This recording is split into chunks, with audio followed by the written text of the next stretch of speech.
No fear, no regret. He knew this would happen. He is not surprised. And when the great breaker crushes into his castle and his masterpiece is sucked into the sea, he smiles. He smiles, picks up his tools, takes his father's hand, and goes home. The grown-up, however, is not so wise. As the wave of years collapse on his castle, he's terrified. He hovers over the sandy monument to protect it. He blocks the waves from the walls he has made. Saltwater soaked and shivering, he snarls at the incoming tide. "It's my castle," he defies. The ocean need not respond. Both know to whom the sand belongs. I don't know much about sand castles, but children do. Watch them and learn. Go ahead and build, but build with a child's heart. When the sun sets and the tides take, applaud. Salute the process of life. Take your father's hand and go home. Planning is great, but planning without God is terrible. And so James gives us the danger. Why is it dangerous to plan without God? Well, if you look at verse 13, they had it all figured out. They were ready. We're going to go into such and such a town and spend a year there and trade and make a profit. What's left out? There's nothing there about God. They had it all figured out, but did not take God into account. And then look at verse 14. They didn't take into account the uncertainty of life. James says, life is uncertain. You don't know what's going to happen tomorrow, what tomorrow will bring. You don't know what may come that day. You could be sick. War might disrupt travel. Market might collapse. Government might not allow them in. Thieves might come, etc., etc. They could die. Uncertainty of life is real. And then in addition to that, also in verse 14, they didn't take into account the brevity of life. James says you've got to understand that life is short. The word here is translated as a mist or a vapor. Something that is there for a while and it's gone. We think of things like smoke or fog or cloud or steam. What James is saying is you cannot count on getting old. You don't know that that's going to happen. Very few people get to know even remotely when it is they're going to die. Most of the folks that die earlier than they thought they were going to. James says life is uncertain, but life is also brief. You can't count on that. It's like a mist that's there for a time and vanishes. In her book, It Only Hurts When I Laugh, Ethel Barrett related a story about a high school teacher in Los Angeles. Had a unique way of stimulating her students to think. From time to time, she would write brief messages on the chalkboard that were completely unrelated to the subject matter. It was just random things that she would put up there to kind of keep the students involved. One morning, the students entered the room and they found the number 25,550 written on the board. One pupil finally raised his hand and asked the instructor, "Why is that there? Why did you write 25,550 on the board?" She said, "Because that represented the number of days in the life of a person who lives to be 70 years of age." She wanted to impress upon her students life's brevity. Help them understand that when you reduce life to the number of days rather than years, life on this earth doesn't seem nearly as long. Life is short. Life is brief. And then James says, verse 15, they didn't take into account the will of God. They didn't think about what it was that God wanted them to do. Instead, he says, you ought to say, if the Lord's will, we will live and do this or that. You see, doing the will of God demands an active listening and a sensitivity to God's word for God's goals and plans. We've got to plan for the future, but we must plan with a deliberate seeking of God's will. Understanding that His will is to be done above all else. We do not ask God to submit His plans for our approval, but we obey His will unconditionally. In some areas of life, God has already revealed His sovereign will, but so many are not ready to follow it yet. So we hear people saying, you know, tomorrow I'm going to be saved. Tomorrow I'm going to become a Christian. Tomorrow I'll be baptized. Tomorrow I'll have my sins washed away. Tomorrow I'll begin to pray more. Tomorrow I'm going to study. Tomorrow I'm going to be more faithful to Christ. Tomorrow I'm going to do this. But tomorrow never comes. Tomorrow, Raphael would finish his picture, but the picture, half finished, was carried in his funeral procession. Tomorrow, Charles Dickens would finish his novel.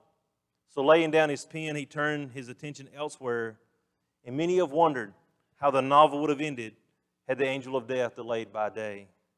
Tomorrow, Franz Schubert would finish his symphony, but Schubert's tomorrow never came, and he left undone his unfinished symphony. Tomorrow we shall, wrote Sir Walter Scott in his diary, but this last written sentence of one of Scotland's greatest writers was never completed. And lovers of literature still wonder what Scott intended to do on the morrow. You see, each of these is a striking reminder that tomorrow is uncertain, unpredictable. Things uncertain and undependable, none is more uncertain or undependable than tomorrow. So it is for these reasons that we humble ourselves before God and seek His will in their future planning. You know, the Apostle Paul was a great Christian, a great evangelist, a great missionary, a great child of God. Numerous times throughout his writings, we read of his intention to do the will of God. Taking leave of them in Acts 18, he said, I will return to you if God wills. And he set sail for Ephesus. Acts 21:14, since he would not be persuaded, we ceased and said, let the will of the Lord be done. In Romans 1:10, Paul says, always in my prayers, asking that somehow by God's will, I may now at last succeed and come to you. Romans 15:32, so that by God's will I may come to you with joy and be refreshed in your company.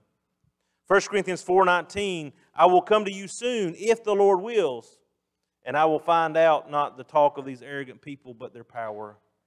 1 Corinthians 16:7, for I do not want to see you now just in passing. I hope to spend some time with you if the Lord permits. Paul was one that didn't always get to go where he wanted to go, get his way in the way that things wanted to happen. He always humbled himself before God and did what God asked. James says, not considering the will of God is arrogant, a boasting that is evil, proud of what they had done and would do. It was all about them. And so we ask the question, is God in our planning? When we make our decisions, when we consider various things, is God in our planning? Do we want to do the will of God? And then finally tonight, verse 17, we read about leaving God out of our activities. Whoever knows the right thing to do and fails to do it, for him it is sin. When we know to do good and do not do it, James says it's sin. It's willful disobedience. The Hebrew writer puts it this way in Hebrews 10. If we go on sinning deliberately after receiving the knowledge of the truth, there no longer remains a sacrifice for sins, but a fearful expectation of judgment and a fury of fire that will consume the adversaries. You see, part of living God out of our activities is when we don't do the right things. It is a sin to do wrong, but it is also a sin to not do what is right. You know, when Jesus came to this earth and He did all of His teachings and His healings, there's no doubt that He was against sin, that He was against the way the people lived their lives apart from Him. But much of His ministry was about what you should do. I'm not saying that He didn't say don't do these things, but if you look at His teachings, much of them were about what you should do. And Jesus got in trouble the most for the things that He was doing, the things that He thought were the right thing to do. It was Jesus who was criticized for eating and drinking with the tax collectors. It was Jesus who was ostracized for hanging out with the lepers and outcasts. It was Jesus who would sit down with the women who had bad reputation and show them that somebody cared about them as more than a piece of meat. It was Jesus who was caring for the diseased, the sick, the desperate of His society. It's not about just not doing things. It's also about doing the right things. And when Jesus preached his hardest, it was often against the religious people in the society. Those that should be doing the right things. Those that, when we look at it, say, well, they weren't doing a lot of things wrong, but Jesus looked at them and said, yeah, but you're not doing a lot of things right. What that means is we've got to be willing to go a step farther. It's easy to be against things that people are doing in their lives, but it's much more difficult to sit down with them and help them work through those things. See, it's easy to stand from afar and condemn them for those things. It's much more difficult to go and talk to them and help them overcome those things, to lead them by the hand through the Christian life. Many today say, well, I'm not doing anything wrong. Problem is, they're not doing anything right either. One of my favorite illustrations, I've shared it with you probably on more than one occasion, is an older lady that responded at a gospel meeting one night.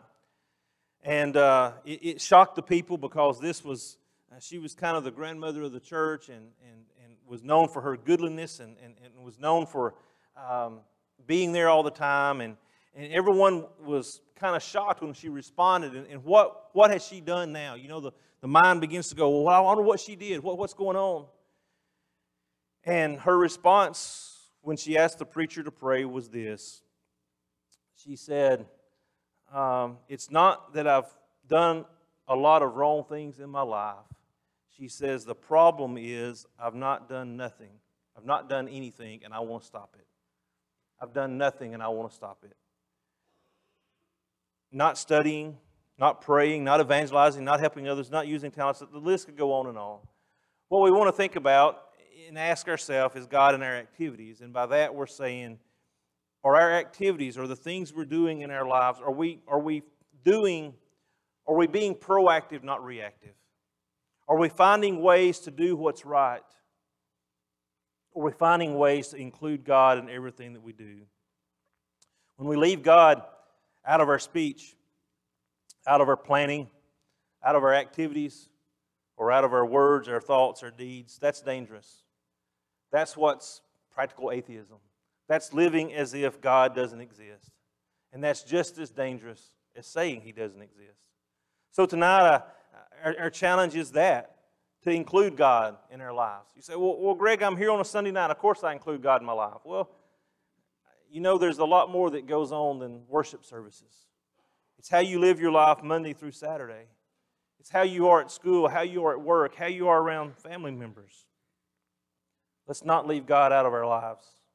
Tonight, as we sing this song of encouragement, ask yourself that question, these questions that we've talked about. If you're here tonight and have not yet been baptized, not been forgiven of your sins, not been added to the family of God, we certainly encourage you to do that. If you're here tonight and you just need some prayers, need some help, need some encouragement, need to ask for forgiveness, we want to honor that request as well. If we can help you in any way, please come as we stand and as we sing.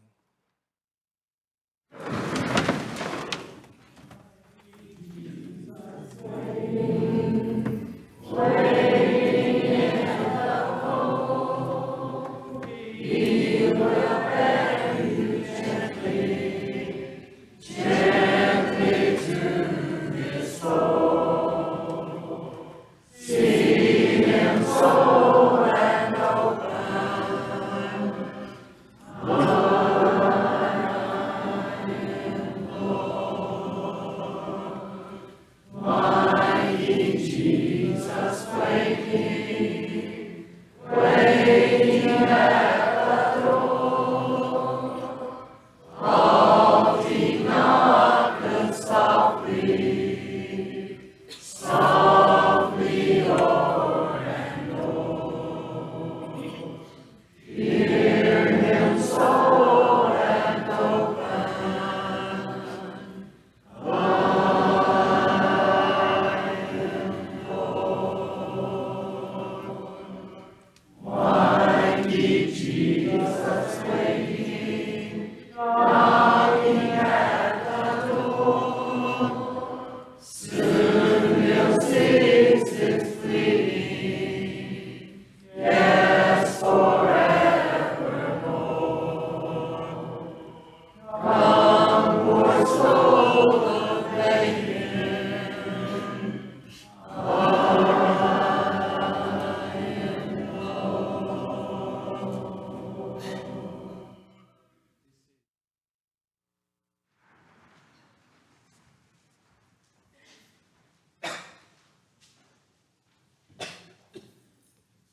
Good evening.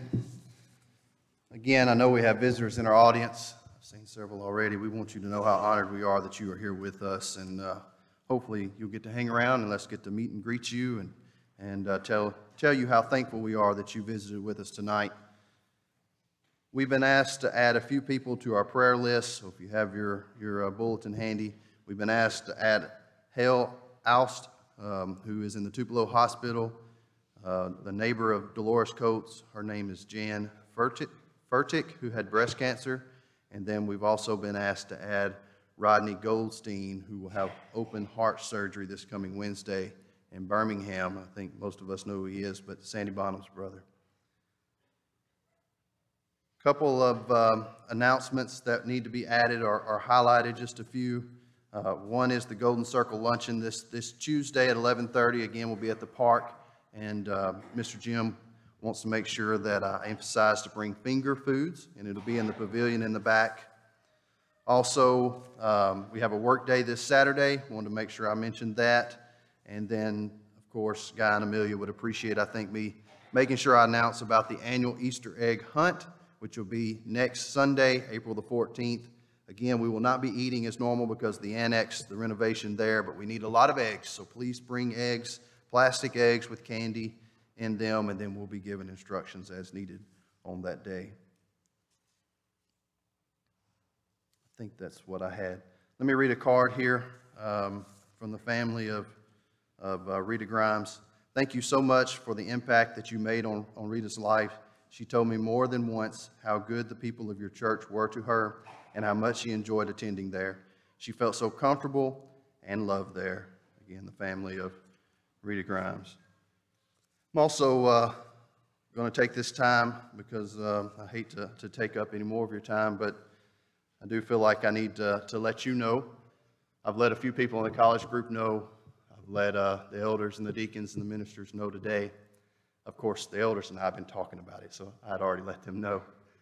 But in 2010, I told everybody today that I started working as your college minister. That's a long time ago. I've gotten much older.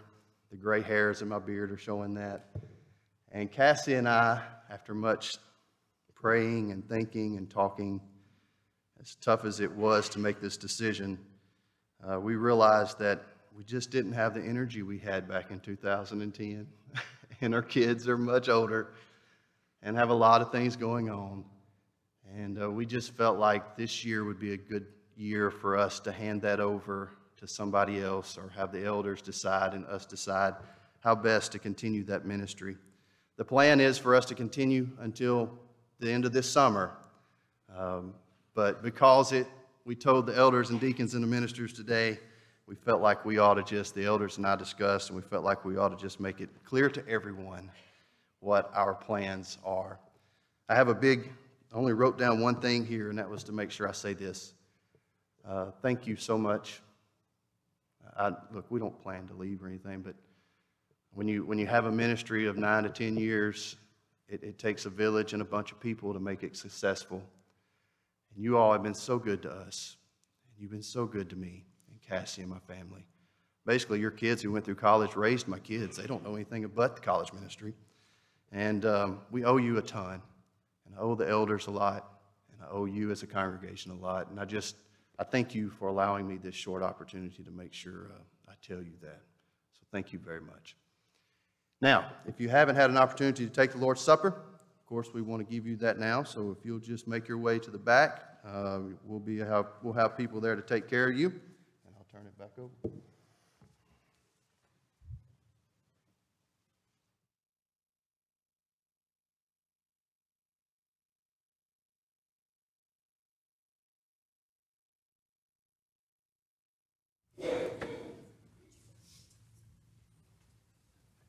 Let's stand and sing the applause.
Bow with me.